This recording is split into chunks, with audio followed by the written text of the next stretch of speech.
Before we get started, I want to thank the patrons. You guys really help me keep going making these videos. I get busy and sometimes, it's a tough thing to squeeze in. The people over on Patreon are a great community. We do video lessons with me and the VIP members. I do a monthly Q&A. If any of this sounds interesting to you, then consider joining. There's a link in the description. So today's video was inspired by Sochi. She's the mother of two students of mine, Ray and Xavier. And she was saying that Ray watches my videos sometimes when in between our lessons so that he can brush up on certain tricks, but that she wishes that someone like me had put together a video for her so that she knew about skateboards. Now, she's purchased quite a few boards for her sons, and it's because, they'd see a deck that they wanted or something, and she didn't know that you could buy the deck in different parts. So you could buy the deck and switch the deck, but you didn't have to change the trucks, wheels, bearings, hardware, all that stuff. What the grip tape was, that you have to buy grip tape with the board. And she said it'd probably be a good idea for me to make a video like that. And I felt kind of dumb. Like this is a section of beginners that I haven't made anything for really, except for the video about which tricks you should start learning if you are a beginner. So today I'm going to tackle all the different parts of the skateboard, your shoes, what you should be looking for size-wise and all of that. So if you're not an absolute beginner or someone who's buying a board for their kid, you might want to skip this one. It's not going to have very much useful information for you. Now, for everyone else, if you're looking to buy a skateboard for your kid for the first time, if you're going to get a skateboard for yourself for the first time, let's get into it. So here I have a complete skateboard, right? This is a prototype shape. That's why it says prototype across it. That's not a graphic. It's just Club Distribution, who distributes my skateboard brand, Collage Skateboards. They use this when they send me a shape to try out. This has H Trucks, they're a sponsor of mine. Has Acid Wheels, another sponsor of mine. Kingswell Bearings, and Jessup Clear Grip Tape. So if you were to purchase a skateboard like this at your local skate shop, you would go in and you could either purchase a skateboard that was already put together like this, so you wouldn't have a choice of what to use. And usually the completes that are put together, they're put together for a reason. They might be stuff that's not any worse than the other skateboards at the shop, but they're just, for whatever reason, those things need to be sold off to make room for other gear. So they'll be priced accordingly. They'll be priced to move. So if you're buying a skateboard and you're tight on money, but you want to buy a good skateboard from a reputable place, you want to support your local skate shop, go in and explore the already made completes. This is an 8.3 inch width deck. The length of it is about 32 inches. And this is a size that I would recommend for any beginner.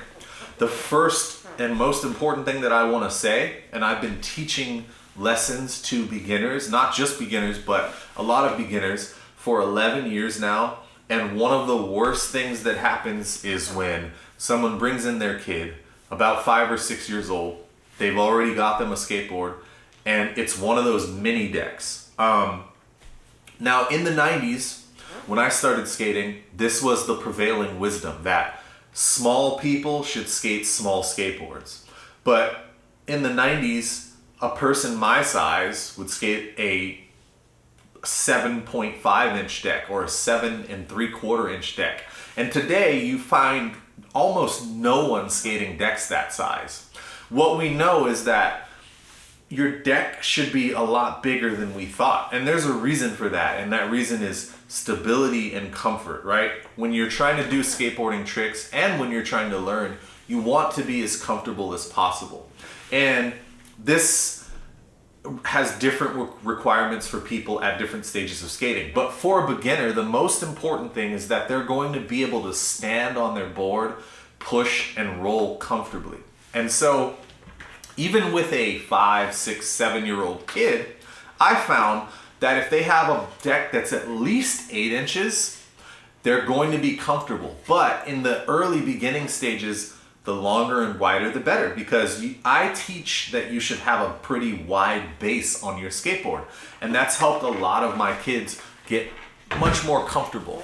And when I see kids on those mini skateboards, they have an issue with standing because they have to have their feet so close together. It's hard for them to learn their balance. So please don't buy those mini skateboards. I don't think those things should exist at all, to be honest with you. When a kid is trying to learn flip tricks, like if you have a young person who's very advanced and they're trying to flip the board, it is going to be a little easier for them to flip over the board, but there's a cost to that. And I even have kids who are doing kick flips, backside flips, varial flips, and they're small and they've learned them on 8¼ inch decks, 8.3 inch decks. I just recommend at least an 8-inch width deck for pretty much everyone, unless you're doing some kind of freestyle skating. So now that that's out of the way, let's go into the way that most people who go into a skate shop are gonna buy their board. Because if you have the ability to afford to buy exactly what you want or exactly what your kid wants, then you're usually going to get a custom deck. So for most of us, right, when you go into the skate shop, you're gonna be buying everything separately. So let me start at the top. So this is a deck, right? This is the part of the skateboard you're going to stand on. And you can choose whatever deck you want. Most of the time, they're going to be arranged by brand, and then they're going to be arranged by size. And I recommend for pretty much everyone that you get a deck that's at least 8 inches in width and not wider than 8.5 inches. Because if you're planning on learning to do tricks, kick flips, heel flips, anything like that, anything bigger than 8.5, even if you're a person who's 6 feet tall or above, it's gonna make it more difficult for you. So I wouldn't recommend going over 8.5 for a beginner. For me, I think that length is really important because I can skate a deck that isn't as wide as long as it has the proper length, at least 32 inches in length. But when you get below 32 inches in length, I tend to break them a lot. This is the first of my pro models. I turned pro in 2014, so this is the first one of my first pro model for WarCo skateboards that I skated and broke. Now, on top of the deck, this black stuff here is called grip tape. You gotta have that on your skateboard. That's what keeps your feet from slipping and sliding around. The grip tape comes separate. A lot of skate shops, this is clear grip tape, by the way. I skate clear grip tape on my smaller setup, like the 8.3 here. See, I have the clear grip tape on this one. I usually have the black grip tape on my 8.5 so that when I look in my trunk, I can just grab whichever one I want based on the grip tape. So you're gonna have to buy grip tape, or some shops will give you a sheet of grip tape for free when you buy a deck. Usually they'll include it if you buy a complete skateboard, so if you buy everything together as well. But sometimes some skate shops will add the charge. It just depends on where you go. So you've picked out your deck, right? The next thing is the trucks, right?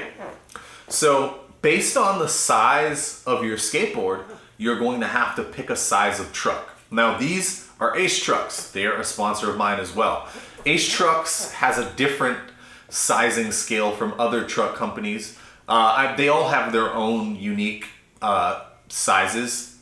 These are 55s. So these 55 Ace Trucks, that's their classification for the width of the hanger, would go on an 8.5 inch deck. There are also 44s, and the 44s go on the 8.3 inch deck, and I believe the 8.2 inch deck. So you're gonna have to select trucks that fit your board. I recommend, first, Ace Trucks. I am biased, they are a sponsor of mine. But other than Ace Trucks, I also would recommend most of the major brands. There are a few that I won't recommend, but I'm not gonna name those. But your independents, your ventures, those are all going to be great. If you can find Theeve trucks, those are also going to be great. I'd really stick with those 4 brands. I guess Thunder's another one that's probably decent. There's a new company called Slappy. I don't know anything about them, but a friend of mine, Ira Ingram Curb Killer, just got a pro truck for him. So shout out to Ira. And if they work for Ira, they'll probably work for you too. So Slappy's probably a good brand that you could go with. But yeah, get some Ace trucks. Just get Ace. Now the next thing that you're gonna need is your hardware, right? So your hardware is just gonna connect the trucks to the deck. And this is Iron Horse 1-inch hardware. I recommend you getting either 1-inch hardware or 7/8 of an inch hardware. Just because the longer your hardware is, the harder it is for you to put it on your deck, the longer it takes.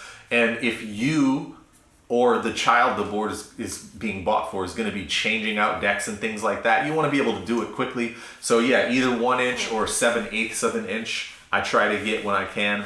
Hardware is the best to get.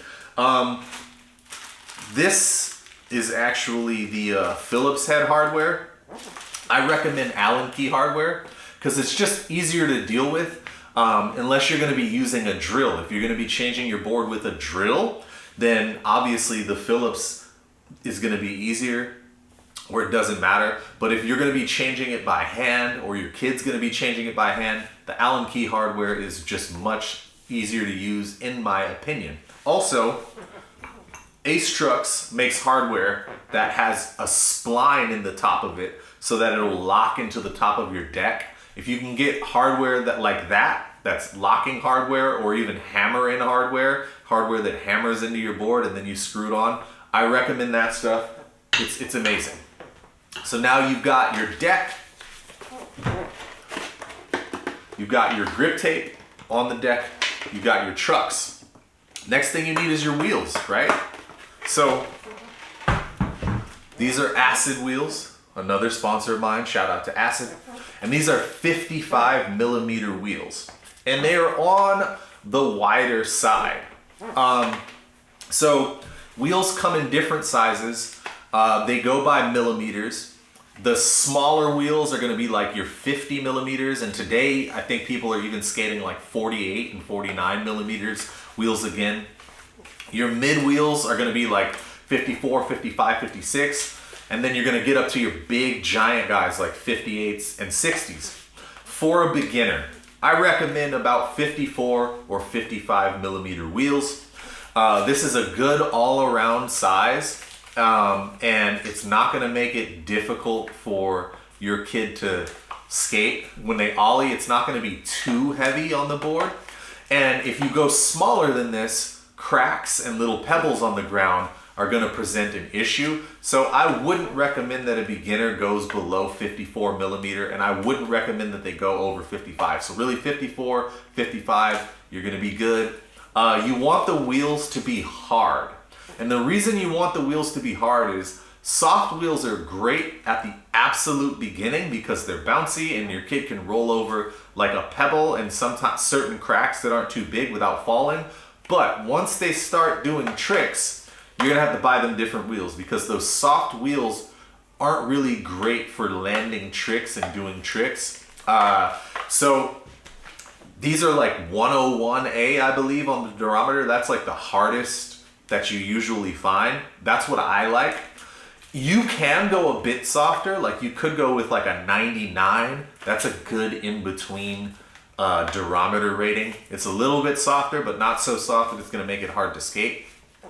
So those are things to consider with your wheels. Also, I'm gonna be giving away a set of these Acid wheels. I have them in 55 and 53. All you have to do is make sure that you like and subscribe to the channel and that you comment below, and I'm going to be selecting someone for the giveaway. I will let you guys know when the selection's coming up. Just gonna select a random person who comments. So yeah, make sure you liked and subscribe. So now you've got your wheels, and the wheels themselves aren't gonna fit on the board, you'd notice. So you're gonna need bearings. That's these things inside of the wheels connected to the trucks. And here I have some Kingswell shop bearings. So you're gonna go to the shop, it's time to pick some bearings. You're gonna have all types of selections. You're gonna have ABEC 3, ABEC 5, ABEC 7 ceramic bearings that cost more than $100. You're gonna have Bones Swiss, Bones Red 6 ball. Look, for a beginner, they're not gonna be jumping off of anything with any crazy impact. So as long as you keep the boards away from mud, water, too much sand, your bearings don't matter that much. I recommend just going with whatever shop bearings are there. And if you really want to shell out extra for a board for a beginner, get some Bone Swiss. Can't go wrong with those. Those will last you a very long time. And when they do start to lock up, you can take them apart and you can use acetone, soak the pieces of the bearings in them and put them back together. I actually used to do this for a while until I realized it was overkill for someone who skates the way that I do. But yeah, most of your shop bearings these days, like these Kingswell bearings, I've had sets of bearings last me through like 3-4 sets of wheels, and I'm a pretty large guy and I'm jumping a lot on the skateboard. So for a beginner, shop bearings, which are usually like 10 bucks, sometimes even less, they're gonna be fine. They're gonna be absolutely fine. Don't worry about that. And so now you've got all the pieces of your board, and yeah, typically if you buy all of the pieces of a board at a shop, they're gonna put it together for you. If you want to put the board together yourself, you're gonna need to have tools, right? So you could, for each part of the skateboard, use your tools. Like if you've got a set of tools, the kingpin on the truck here, which makes the truck tighter or looser, this uses a 9/16 size socket. This is a 1/2 socket, 1/2 inch, I think. I forget what these are. The socket for the hardware, I think it might be 13 millimeter or something like that. I don't know. I haven't used a tool like that for the hardware in a long time. But the easiest and most convenient thing for you to do is to buy a T-tool. So there's a variety of tools you can purchase. This is one made by Ace Trucks. This is a very convenient tool. So it has Phillips and an Allen head tucked into the tool. It also has this edge for your trucks, so the 9/16, this edge for your wheels, so the 1/2, and it has this piece that can live inside of where you tighten your trucks that you pull out, and it's got whatever size this is for your hardware. See, shaped like a T. You get the truck tool, you get the wheel tool, and you get the hardware tool here. Also, on the shaft of this here, there's a file. So if you're putting your own grip tape on, once you take off this piece of paper on the back, there's adhesive on the grip tape. You fit this on top of your board, and then you have to sand down the edges before cutting them. So this T-tool comes with a file as well, and it pulls apart so you can tuck it in your pants or your backpack or wherever you want to put it very easily. It's sturdy, it's metal. It's a great tool. It also has inside, I don't know if you can see the little red piece, it has something to rethread the axles of your trucks and to rethread the axles of where your wheels go on. Now that wheel rethreader can come in very handy, because if you're skating trucks for a long period of time, and especially when you're learning tricks and the board's landing, it's landing like this and hitting the ground, these tend to strip. And when they strip, the nut will come off while you're skating. So if you have a rethreader, you can rethread it, put it back on, and it works just like new. So that tool is a must-have. There are other tools that have rethreaders. The thing about the other tools is that they're gonna come fixed in that T shape. You're not gonna be able to tuck them away, so they might not be as convenient. There's another tool made by oh, I'm forgetting who makes it, but everyone knows it. It has an actual ratchet built into the tool. It just makes it really easy to take off and put on your hardware. You can change the direction of it. It ratchets, it's really fast. And so now we're gonna get into shoes, right? Very excited to get this box from Just Meats. Sometimes it can be really difficult for me to get enough protein in. I have a very busy schedule, and I'm also extremely active with skateboarding, some martial arts classes and things like that, and I don't always feel like cooking. With these, everything is ready. All I have to do is heat it up on the stove. These flavors seem awesome. I can't wait to try this smoked Texas brisket, sweet and spicy pork, Hawaiian chicken teriyaki, Texas pulled pork. I'm definitely gonna make some kind of sandwich from that one. Hawaiian teriyaki beef, and herb roasted chicken breasts. Overall, a bunch of good flavors. I can't wait to try them. It's gonna be very convenient. There's a link to Just Meats in my bio, and you can use my code JustNormanW for $20 off of your first purchase. Shoes are a big thing. Sometimes I have brand new students that come to skate and they're wearing running shoes.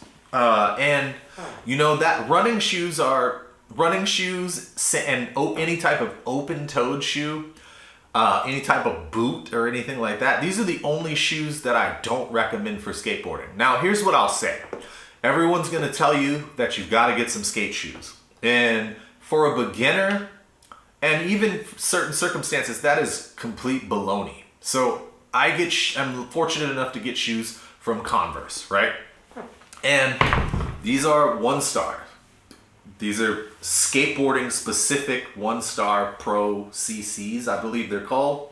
However, Converse also makes a version, just the typical 1-star that you would buy. That's a little bit cheaper than this. And depending on the material that you find, like if you find a 1-star, not the Pro 1-star, that's made out of suede, the shoe's flat, it has good grip on the bottom, and that's pretty much the criteria for a shoe being good for skateboarding. If the shoe's flat, battery died. But back to talking about shoes. As long as your shoes are flat, they have good enough grip, meaning they're not a slippery shoe, and you have a material like suede or leather on top, suede being the best material for skating. There are also some rubberized materials that you may or may not be able to find that are going to be good, because these shoes are going to suffer abrasion from the grip tape, and the grip tape is basically sandpaper. That's why it helps keep your foot fixed to the skateboard. So the more durable the shoe can be without adding too much weight, the better. Now you're going to have two different categories of shoe basically that you can find. These are called vulcanized shoes. It has to do with the way the shoe is constructed. It's basically constructed the way a tire is. So you have this center portion that's made of rubber, and then you have these layers. This is a layer that wraps around, and so you have your cushioning inside of this, and then this is the last layer that's wrapped around. And these are called vulcanized shoes. These are good because due to the materials, which are a little bit thinner, you can feel the board better. And this rubber tends to be a little grippier than the other type of shoe I'm going to mention now. These are called cup-soled shoes. These are another Converse. These are not a skateboarding specific Converse, but I asked for them because they looked like they would skate well. And sure enough, they feel great on a skateboard. Now, this shoe, if you notice, it's constructed differently. This sole is one piece. And it's harder than the vulcanized sole. I can't really squeeze it. Whereas with the vulcanized shoe, I can squeeze it, I can flex it, and that's why it gives you better feel on your board. However, this cup sole shoe is gonna give you better protection. So these shoes tend to be built a little bit thicker, and the sole is a bit tougher. So that can be good, it can also be bad. It can be good because it can protect your foot a little better. It can be bad because since the shoe's a little harder, depending on how much jumping you do, it might irritate someone's foot quicker than the thinner shoe will. And also, these shoes don't tend to grip as well as a vulcanized shoe. Your most gripping cup sole shoe is still not going to grip as well as a medium tier gripping vulcanized shoe. So for that reason, I typically skate vulcanized shoes, and I typically recommend them for just about everyone. And these cup sole shoes, if you just have a shoe that you really like, that's cup sole, sure, wear it. Or when you get further along and you start jumping down things and you start doing a lot of jumping tricks, these will protect your feet a little bit better. Now, I'll give you some other recommendations. You can wear Vans. They don't have to be the professional model Vans that are popular now that are expensive. Outside of Converse, those would be my second favorite shoes. Always liked Vans.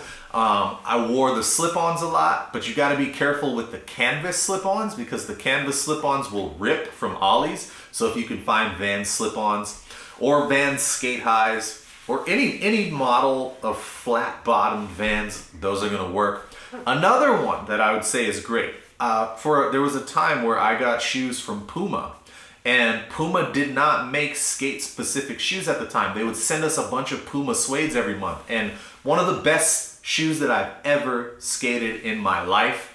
I never had an issue with a pair of Puma suedes. They're kind of like a mixture between the cup sole and the vulcanized. So they're a little bit thicker feeling than this in the sole and a little bit harder, but they're not as hard and thick as this. And the suede upper on those shoes is bulletproof. It'll last a long time, especially for a beginner. And you can find them for cheap. They're always on sale. I think you can find them on sale on Amazon a lot. Now, the reason that people tend to buy skate-specific shoes is so they can support skate companies. And if you're gonna buy a company like Last Resort, who's, I believe, owned by Pontus Alv, he's a skater who's around forever. He was having his, the big time in his career when I was just starting to skate, so I grew up watching him.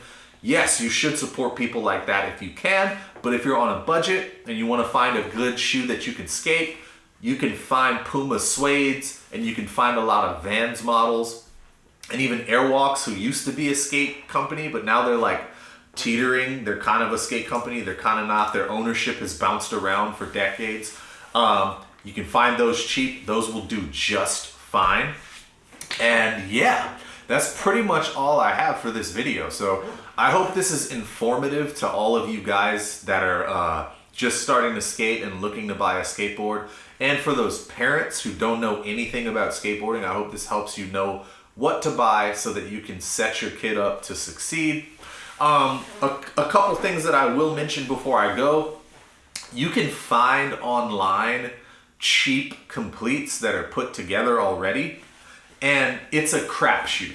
So Dwindle Distribution, who went out of business, had a company named Darkstar, and Darkstar made and sold completes online, and those were of decent quality. It's not a skateboard that's gonna last forever, but if you're just seeing if your kid likes skateboarding and you want them to try it out, one of the larger sized Darkstar already made completes that you can find online would be fine.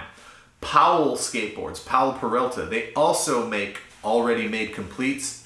And these already made completes from these known skate companies, they're gonna be a step down in quality from the other stuff that you're gonna find in the skate shop that you can buy piece by piece like I just showed you. But they're gonna be just good enough that your kid as a beginner, if they're smaller, if they're a little bit larger, it's not gonna work because these skateboards, their products are really made for kids. The wheels are much softer and they're not gonna hold up for very long. The trucks are like lower grade pot metal made trucks, so they'll work. But if your kid's over 100 pounds, that might not be what you want. And then the decks are made of birch, where these are made of Canadian hard rock maple. Typically, it's a lot harder, it's a lot sturdier. Birch is a softer wood, so those birch skateboards are gonna wear away a lot faster. But if you are not wanting to spend too much money and you wanna get your kid a skateboard and you don't know if they're gonna stick to it, like you have a kid who tries everything and doesn't stick to anything, Powell Peralta is the only one that I would recommend you go out and buy. So you can find completes from Powell Peralta. Find one that's at least 8 inches in width, and that'll take your kid to a certain part. Might last them their first year, you know? So that's a good option. But if they're over 100 pounds, I recommend trying to go to the local skate shop. And a lot of shops offer shop branded boards. And all that means is it's gonna be like this. This board doesn't have any brand's logo on it. So if you were to sell this board, where most skateboards today, the deck sells for 65 to 70 bucks, this one might be selling for 45 or 50. And this is the same quality as the other skateboard decks you can find. It just doesn't have the branding, and thus nobody has to pay to market it. So the shop skateboards are the same. The skate shop will offer you a lower cost alternative to the other big brands. It's not gonna look as cool, probably. Some shops have cool looking decks, but usually they're bare bones, but it'll get the job done. So I recommend that over those already made completes that you can find online. And the other thing is pads. You want your kid to wear pads. You should get them a helmet, definitely. They should have wrist guards. Elbow pads and knee pads, especially if they're gonna learn to skate ramps. 187 killer pads, they make amazing pads. Those are a little on the pricier side, so if you have a younger kid, you might want to get it a size bigger because they're going to keep growing, and having to replace those is expensive. There are less expensive pads online.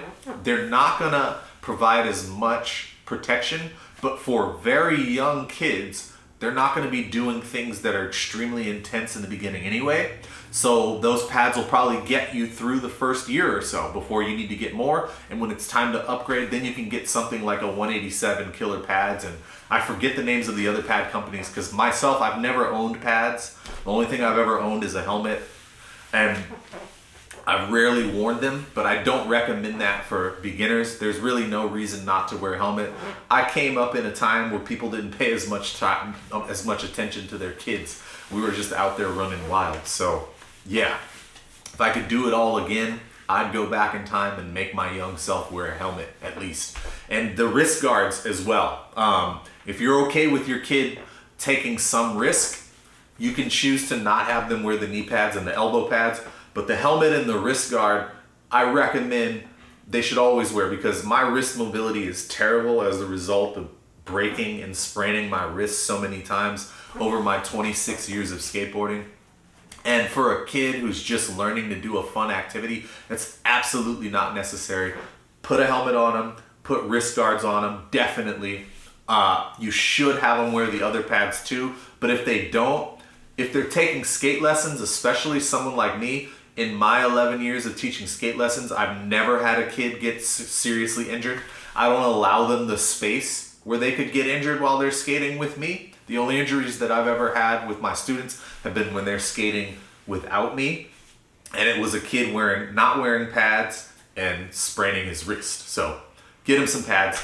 That's all I got. I hope this helped. Like and subscribe. Remember, I'm giving away these acid wheels. So like, subscribe, and comment which size wheel you ride in the comments below, and I'm going to pick someone from the comments at random as long as they're subscribed. Peace.